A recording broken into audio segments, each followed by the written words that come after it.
What if I told you that a researcher could predict the end of a relationship with stunning accuracy, sometimes over 90%, just from watching a single conversation? It sounds like a superpower, but for over 40 years, psychologist Dr. John Gottman did just that in his Love Lab. He identified 4 communication habits so toxic, so destructive, that he named them after the biblical 4 horsemen of the apocalypse. Look, we all argue. Conflict is a totally normal part of sharing your life with someone, but it's how you fight that decides if your relationship will thrive or take a nosedive. If these 4 patterns are showing up, it could be a warning sign that you're heading for trouble. But here's the good news. Once you can name them, you can learn to tame them. Today, we're going to break down exactly what these 4 horsemen are: criticism, contempt, defensiveness, and stonewalling, with real-life examples you might just recognize. And more importantly, we're going to give you the antidotes, the proven strategies to fight them off and build a stronger, healthier, and happier connection. The first horseman, criticism. The first horseman to ride into a relationship is criticism. Now, let's be clear. Criticism is not the same as a complaint. A complaint is about a specific action. Criticism is a full-blown attack on your partner's character. A complaint is about what someone did. Criticism attacks who they are. It's the difference between saying, "I was worried when you didn't call to say you were running late," versus, "You're so thoughtless. You never think about how your actions affect me." See the difference? The first is about an event. The second is a character assassination. Criticism is loaded with blaming words like "you always" or "you never." Think, "You always leave your clothes on the floor. You're just lazy." Or, "You never help with the finances. You're so irresponsible."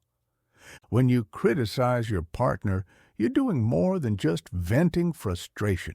You're chipping away at their sense of worth in the relationship. It makes them feel attacked and hurt, and it almost always rolls out the red carpet for the next horseman, defensiveness. Because when people feel attacked, what's their first instinct? To defend themselves. So, what's the antidote? Gottman calls it a gentle startup. Instead of launching an attack, you start the conversation softly. You talk about your own feelings with I statements, and then state what you need in a positive way. The formula is simple. I feel about what, and I need. Let's rerun those earlier examples. Instead of, "You're so lazy for leaving clothes on the floor," you could try, "I feel overwhelmed and stressed when I see clothes all over the bedroom floor. I would really appreciate it if we could work together to keep it tidy." Instead of, "You're so irresponsible with money," try this, "I feel anxious when I think about our finances, and I need to feel like we're a team. Can we set aside some time this week to look at the budget together?" A gentle startup invites a conversation. Criticism starts a fight. The second horseman, contempt. If criticism is the first horseman, contempt is by far the most destructive. Gottman's research shows contempt is the single greatest predictor of relationship failure. It's the acid that eats away at the foundation of your connection, your mutual respect and admiration. Contempt is a huge leap beyond criticism. It's any communication that puts you in a position of moral superiority. We're talking sneering, sarcasm, mockery, name-calling, eye-rolling, and mean-spirited humor. It's any signal, verbal or not, that says, "I'm better than you. You are beneath me." It's meant to make your partner feel despised and worthless. A classic example is rolling your eyes while your partner is talking, or using sarcasm after they make a simple mistake like, "Wow, brilliant job remembering to take out the trash. Genius." Contempt is poison because it's fueled by long-simmering negative thoughts. It communicates pure disgust, and it is nearly impossible to solve problems with someone who is disgusted by you. So, how do you fight the deadliest horseman? The antidote is to build a culture of appreciation and respect. And you can't just flip a switch on this in the middle of a fight. It must be an intentional and consistent practice, especially when things are calm.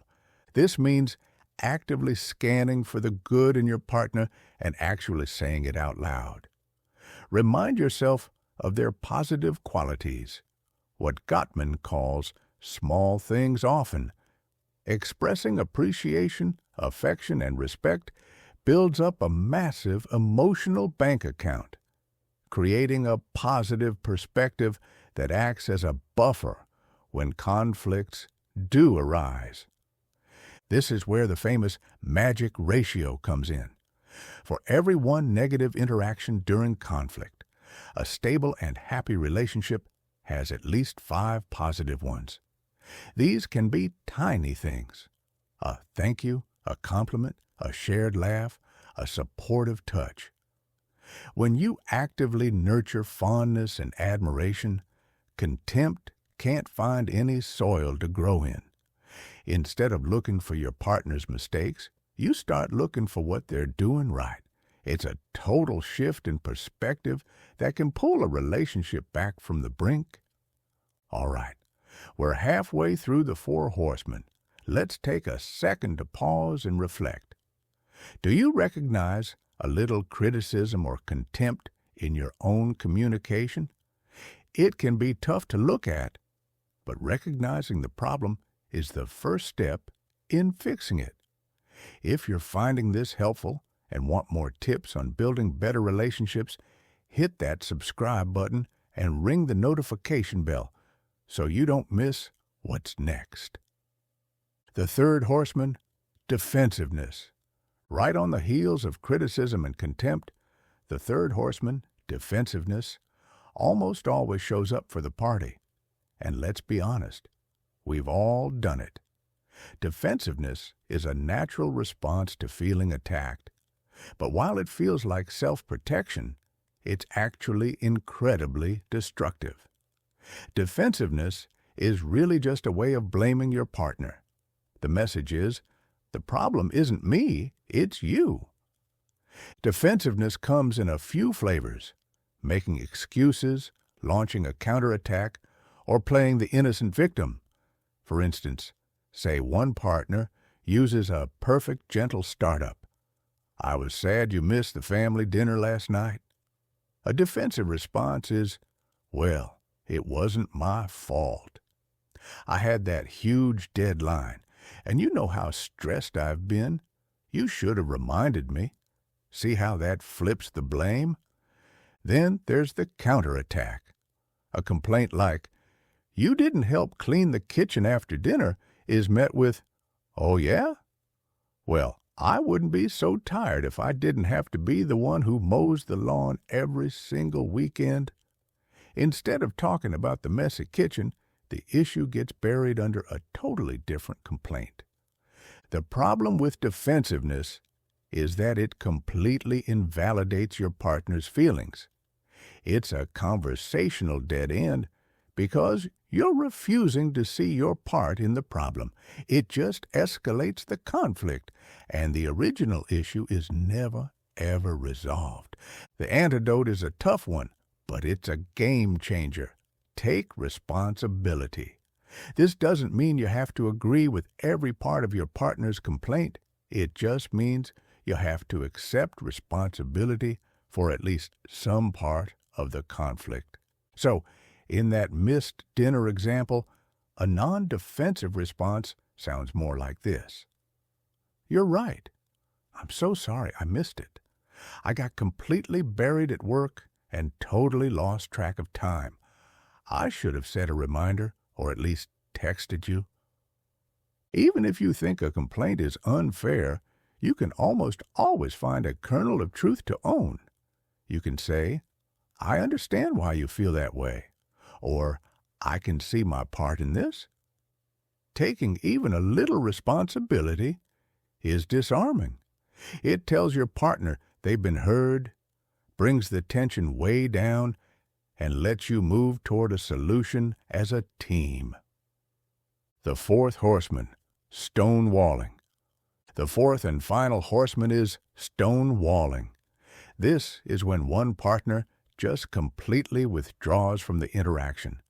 They shut down, stop responding, and build an invisible, impassable wall.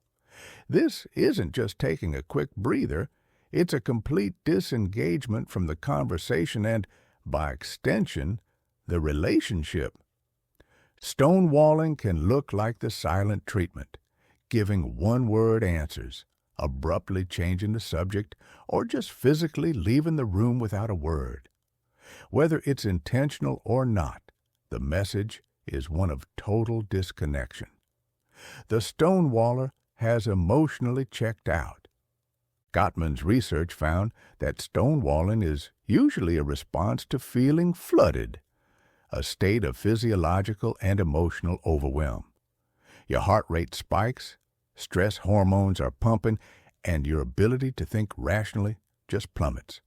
In that state, more conversation feels like a real threat, so shutting down feels like self-preservation. While that's an understandable reaction, it leaves the other partner feeling abandoned, ignored, and desperate. Interestingly, Gottman's research revealed that in heterosexual relationships, 85% of stonewallers are men. This is thought to be because men can be more physiologically reactive to relationship stress, causing them to get flooded faster. The antidote to stonewalling is physiological self-soothing. The first, most important step is to just stop the discussion. You have to agree as a couple that when someone feels flooded, you take a break. This is different from stonewalling because you actually talk about it. You can say something like, you know what? I'm feeling really overwhelmed right now. I need to take a break before I say something I regret. Can we please pause for 20 minutes and come back to this? Gottman is specific about the break being at least 20 minutes because that's how long it takes for your body's stress response to calm down. And here's the crucial part. During that break, you can't just sit there stewing and replaying the fight in your head. The goal is to actually soothe yourself. Listen to music, take a walk, read a chapter of a book. Do anything that distracts you from the conflict and helps you calm down. Once you're both calm, you can re-engage in a much more productive and respectful way. So, there they are.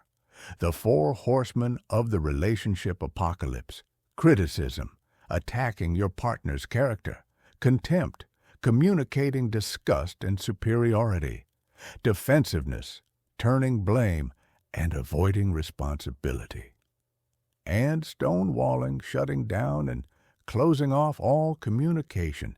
It can be unsettling to see these patterns in your own life, but remember what we said at the start. Just by knowing what to look for, you've taken the first and most important step. You can't change what you don't acknowledge. The antidotes: a gentle startup, a culture of appreciation, taking responsibility, and physiological self-soothing, aren't just clever tricks. They are skills. And like any skill, they take practice. It won't feel natural at first, but every time you choose a gentle startup over a criticism, or every time you take responsibility instead of getting defensive, you are actively building a stronger, more resilient, and more loving relationship. The goal isn't a life without conflict. The goal is a life where you know how to handle conflict with respect, understanding, and love. Thanks for watching. If this video was valuable to you, please give it a thumbs up and share it with someone who might need to hear this.